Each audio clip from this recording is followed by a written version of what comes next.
आज के इस वीडियो में हम IS 4562 के कुछ इंपॉर्टेंट पॉइंट डिस्कस करेंगे जो कि काफ़ी ज़्यादा इंपॉर्टेंट हैं अगर आप एक फ्रेशर हो और आने वाले टाइम में इंटरव्यू वगैरह के देने जाओगे। ठीक है, इंटरव्यू के लिए प्रिपेयर कर रहे हो या अगर गवर्नमेंट एग्जाम्स के लिए भी प्रिपेयर कर रहे हो तो ये कहीं ना कहीं ये जो क्वेश्चन है काफ़ी ज़्यादा इंपॉर्टेंट है और ये पार्ट 1 है और आने वाले टाइम में ऐसे ही वीडियोस सीरीज में अपलोड होती रहेंगी। तो उसके लिए आपको चैनल को सब्सक्राइब करना पड़ेगा और नोटिफिकेशन बेल को जरूर दबाएं ताकि जब भी वीडियो अपलोड हो तो आपके पास जरूर पहुंचे। तो आगे हम चलते हैं तो कुछ इंपॉर्टेंट पॉइंट। तो फर्स्ट इंपॉर्टेंट पॉइंट जो है वो है कि 33, 43 और 53 ग्रेड ऑफ सीमेंट के बारे में बताया गया।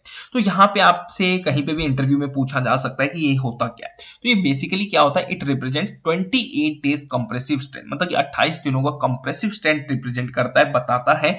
एक और यूनिट आपको पता होनी चाहिए जो कि न्यूटन पर mm स्क्वायर। ठीक है, of standard cube of face area 50 centimetre square. और जैसे कि आपने देखा होगा कि स्ट्रेंथ हम किसी भी सीमेंट का या कंक्रीट का मेजर करने के लिए हम जनरली क्यूब का यूज करते हैं। तो उस क्यूब का जो फेस एरिया होना चाहिए वो 50 सेंटीमीटर स्क्वायर होना चाहिए और जो मोटार की जो फॉर्मेशन होनी चाहिए वो 1:3 रेशियो में होनी चाहिए। जहां पे 1 क्या है ये पता होना चाहिए आपको। 1 क्या है, सीमेंट का क्वांटिटी है और 3 क्या है, हमारा सैंड होगा। ठीक है, या 1:3 का ये रेशियो चलता है, इस चीज को आपको ध्यान में रखना है। और फिर अगर आप compressive strength of cement check करते हो तो क्यूब का साइज क्या होता है, तो उसका क्यूब का साइज क्या होता है, 7.05 सेंटीमीटर क्यूब। और यहाँ पे यूनिट ध्यान रखना काफी ज्यादा कहीं ना कहीं इंपॉर्टेंट है क्योंकि mm में ये वैल्यू चेंज हो जाएगी, मीटर में भी ये वैल्यू चेंज हो जाएगी। इस चीज को आपको ध्यान में रखना चाहिए।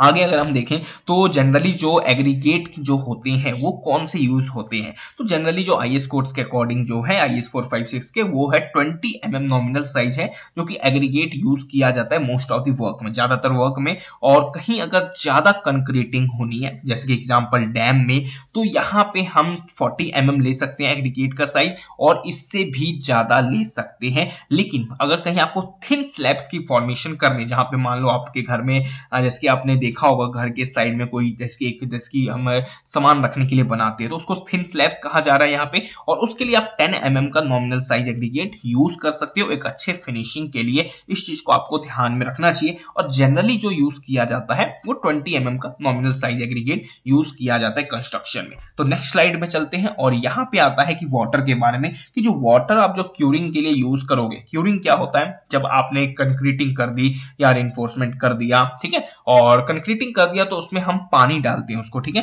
ताकि उसकी स्ट्रेंथ इंप्रूव हो टाइम के साथ। ठीक है, तो उस प्रोसेस को क्यूरिंग कहा जाता है। कोई भी आपसे पूछ सकता है क्यूरिंग क्या होता है इंटरव्यू के सामने। इंटरव्यू में आप कहीं पे भी आप पेपर में कोई दे रहे हो, ठीक है, तो वहां पे भी कहीं ना कहीं बेसिक चीजें हैं ये आपको पता होनी चाहिए। और उसका पीएच जो है वो लेस देन 6 नहीं होना चाहिए, ये काफी ज्यादा इंपॉर्टेंट है। ठीक है, अब आपने सुना होगा सुपर प्लास्टिसाइजर्स, एडमिक्सचर्स, ठीक है, कुछ चीजें वर्केबिलिटी इंप्रूव करने के लिए यूज होते हैं। तो यहाँ पे जो क्वेश्चन है हमारा कि हम सुपर प्लास्टिसाइजर्स यूज क्यों करते हैं, ठीक है, तो ये इसलिए यूज किया जाता है कि हम जो रिडक्शन है, मतलब कि सीमेंट या कोई भी इसकी सीमेंट और मतलब कंक्रीट की फॉर्मेशन कर रहे हो, ठीक है, या आप सीमेंट सैंड कोर्स एग्रीगेट का फॉर्मेशन कर रहे हो, ठीक है, तो उसमें क्या होगा अगर आप सुपर प्लास्टिसाइजर यूज करते हो तो 30% से, ठीक है, आपकी क्या होगी, पानी की जो मतलब कि जो आप यूज करोगे वो डिक्रीज हो जाएगी, मतलब कि आप 30% का पानी आपको कम डालना पड़ेगा।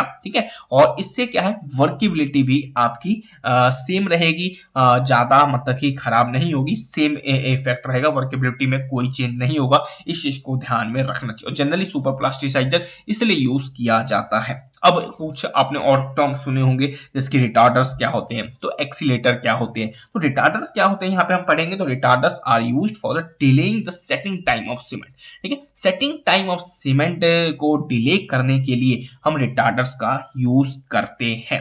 आगे और एक इंपॉर्टेंट पॉइंट जो कि आपको ध्यान में रखना चाहिए कि modulus of elasticity of steel क्या होता है, 2 into 10 की पावर 5 MPa। ठीक है, ये जो विद यूनिट आपको याद होना चाहिए, कहीं भी कैलकुलेशन में आता हुआ आपको दिख सकता है। आगे हम नेक्स्ट स्लाइड पे चलते हैं। तो कैरेक्टरिस्टिक स्ट्रेंथ, अब ये कहीं न कहीं काफ़ी ज़्यादा इम्पोर्टेंट पॉइंट है। अब इसका मतलब क्या होता है ये तो मैं आपको बताऊँगा, पहले एक बार डेफिनिशन पढ़ते हैं। तो it is defined as the strength below which not more than 5% of the test results are expected to fall. अब इसका मतलब क्या है? फॉर एग्ज़ाम्पल आपने M25 का कंक्रीट बनाया, ठीक है? M25 ग्रेड का, और उसके आपने 100 क्यूब्स बनाए, ठीक है? 100 क्यूब्स बनाए और उसकी टेस्टिंग की। तो टेस्टिंग की तो उसके बाद क्या हुआ कि जो वहां पे आपके जो 95 क्यूब्स थे, ठीक है, वो क्या थे?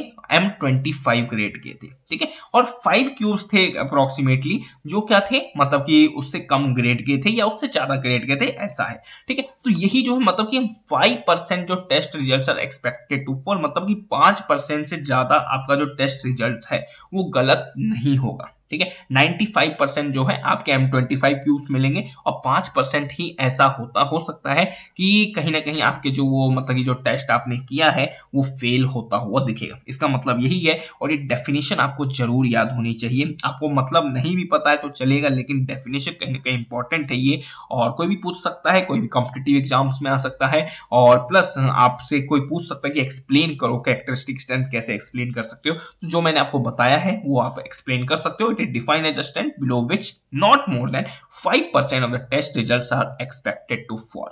अच्छा, अब नेक्स्ट क्वेश्चन है M20। M20 में ये दो टर्म है, एक M है एंड 20 है। तो इन दोनों का मतलब क्या होता है?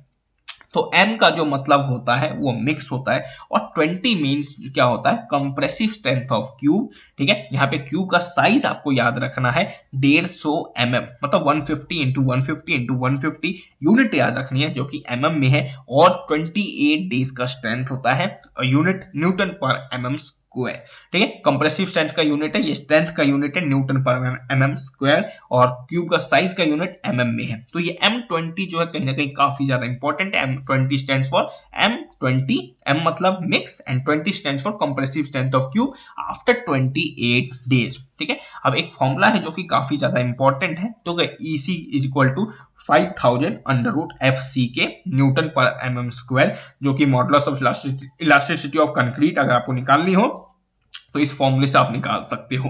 अब कोई भी आपको पर्सन जो है, इंटरव्यूअर जो है, वो कहीं ना कहीं वर्केबिलिटी के बारे में पूछ सकता है, क्योंकि कहीं ना कहीं काफी ज्यादा इंपॉर्टेंट पॉइंट है। तो वर्केबिलिटी क्या होता है? It is defined as ease to work with concrete, मतलब कि आप कंक्रीट को कितनी इजीली अप्लाई कर सकते हो, कहीं ना कहीं उसी चीज को वर्केबिलिटी कहा जाता है।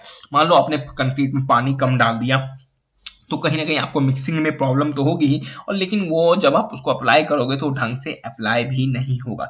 तो इसलिए माना जाता है कि उसको वर्केबल हमें बनाना चाहिए। अब नेक्स्ट क्वेश्चन आता है कि वर्केबिलिटी टेस्ट कैसे, वर्केबिलिटी के क्या क्या टेस्ट होते हैं? तो उसके 4 टेस्ट होते हैं। Compacting factor test, slump test, आपने स्लम्प कोन टेस्ट सुना हो, पढ़ा भी होगा, और वीवी सेट, फ्लो टेस्ट। ये कहीं ना कहीं सारे के सारे टेस्ट बुक्स में प्रेजेंट है, और ये सारे के सारे टेस्ट आपको पता होने चाहिए, ठीक है। अब वर्केबिलिटी डिपेंड किस पे करता है? तो यहाँ पे जितना ज्यादा पानी होगा, ठीक है, कहीं ना कहीं वर्केबिलिटी जो है ज्यादा होगा। अब सिंपल सी बात है, आप सीमेंट में, या सीमेंट है उसमें सैंड है, फाइन एग्रीगेट, कोर्स एग्रीगेट सब आपने मिक्स किया, cement, fine aggregate, coarse aggregate सब कुछ आपने मतलब ये कंक्रीट प्रिपेयर किया आपने, तो अगर आप पानी ज्यादा डालोगे तो जनरली वो ज्यादा मतलब कि आप इजिली उसको मिक्स कर सकते हो, ये आपने देखा भी होगा। तो कहीं ना कहीं उस चीज को वर्केबिलिटी कही जाती है, और सीमेंट जो है मतलब कि ज्यादा पानी से वर्केबल ज्यादा रहेगा। तो कंक्रीट आपका, इस चीज को आपको ध्यान में रखना चाहिए।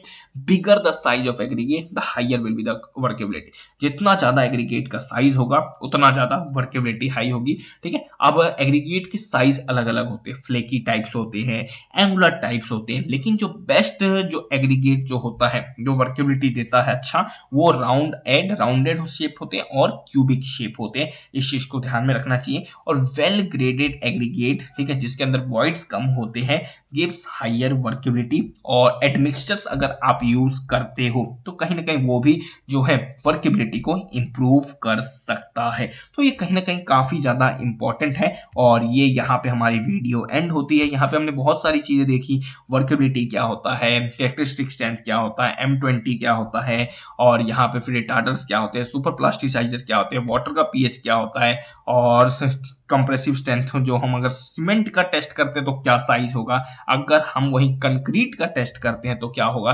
तो कहीं ना कहीं ये सारी चीजें काफी ज्यादा इंपॉर्टेंट है, एक बार आप इनको जरूर रिवाइज करें। और अगर आप ये पीपीटी चाहते हैं मेरे से तो आप नीचे अपना ईमेल आईडी दे सकते हैं, मैं वहां पे आपको ये पीपीटी सेंड कर दूंगा।